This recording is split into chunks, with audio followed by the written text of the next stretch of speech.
नमस्कार, मैं हूं पंकज शर्मा और आप देख रहे हैं खबर न्यूज़ तक। तो चर्चा करते हैं हम राजस्थान की। जी हां, राजस्थान में इस वक्त चुनाव है और कांग्रेस और भाजपा दोनों बड़ी पार्टियां मैदान में उतर चुकी हैं। इनके दोनों दिग्गज नेता अशोक गहलोत और वसुंधरा राजे हैं। साथ ही दोनों के हाईकमान का भी राजस्थान विधानसभा चुनाव में इंटरफेयर देखा जा रहा है। भाजपा में जहां मोदी की चल रही है, वसुंधरा की नहीं चल रही, वहीं कांग्रेस में राहुल गांधी की चल रही है, अशोक गहलोत की नहीं। तो हम सीधी चर्चा करते हैं। राजस्थान में कांग्रेस और भाजपा के उम्मीदवारों की सूची को देखने से साफ जाहिर है कि भाजपा में ही पूर्व सीएम वसुंधरा राजे और कांग्रेस में मौजूदा मुख्यमंत्री अशोक गहलोत का दबदबा। यदि भाजपा को बहुमत मिलता है तो वसुंधरा राजे और कांग्रेस को बहुमत मिलता है तो अशोक गहलोत ही मुख्यमंत्री होंगे। ये बहुत बड़ी बात है। हम आपको स्पष्ट करना चाह रहे हैं कि दोनों नेता अपने अपने समर्थकों और उम्मीदवार बनाने में सफल रहे।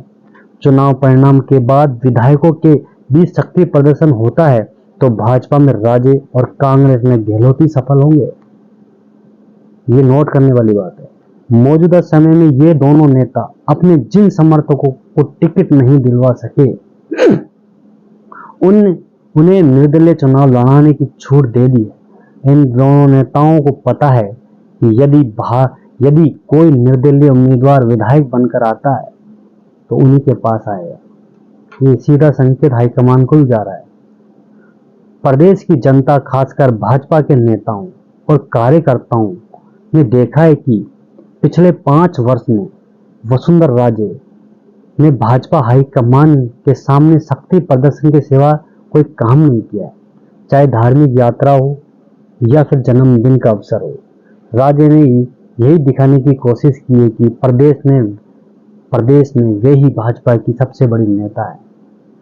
अगर विधानसभा में भाजपा विधायक दल के नेता गुलाब चंद कटारिया को सबक सिखाने के लिए राजे ने 20 विधायक ने भाजपा के प्रदेश अध्यक्ष को पत्र भी लिखा।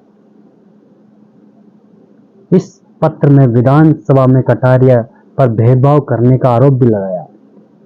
एक बार तो इन विधायकों के पत्र से खलबली मच गई, लेकिन फिर वसुंधरा राजे के दबदबे से मामला शांत हो गया। जिन विधायकों ने कटारिया के खिलाफ खत लिखा, उनमें से अधिकांश को वसुंधरा राजे ने उम्मीदवार बना दिया है। गत चुनाव में पराजित राजे के समर्थक नेताओं को भी इस बार उम्मीदवार बनाया गया है। ये प्रदेश की जनता को भी संकेत है। राजे को भी पता है कि 200 में से 125 से भी ज्यादा उम्मीदवार उनके पक्के समर्थक हैं।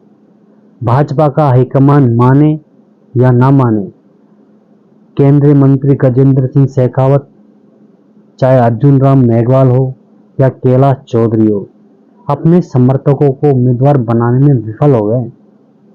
इतने बड़े नेता की चली नहीं भाजपा के अंदर, जबकि वसुंधरा राजे ने भाजपा के मौजूदा प्रदेश अध्यक्ष सीपी जोशी तो चुपचाप तमाशा देखते हुए नजर आ रहे हैं।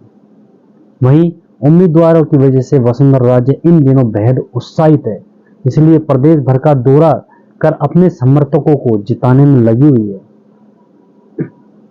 भाजपा ने भले ही वसुंधरा राजे को मुख्यमंत्री का चेहरा घोषित न किया हो, लेकिन आज भी प्रदेश के नेता में वसुंधरा का चेहरा सबसे बड़ा है। लगातार शक्ति प्रदर्शन के बाद भी वसुंधरा राजे अपने समर्थकों को उम्मीदवार बनाने में सफल रही है। यही वजह है कि जब परिणाम के बाद निर्वाचन विधायक की बैठक होगी तो इस बैठक पर नियंत्रण राजे का ही होगा और ये संकेत हाईकमान को सीधा भेज चुकी है। राजे के नियंत्रण को कमजोर करने की अगर कोशिश की गई तो भाजपा में बगावत का सामना करना पड़ सकता है। भाजपा में जो वसुंधरा राजे की है वह स्थिति अशोक गहलोत की कांग्रेस में है।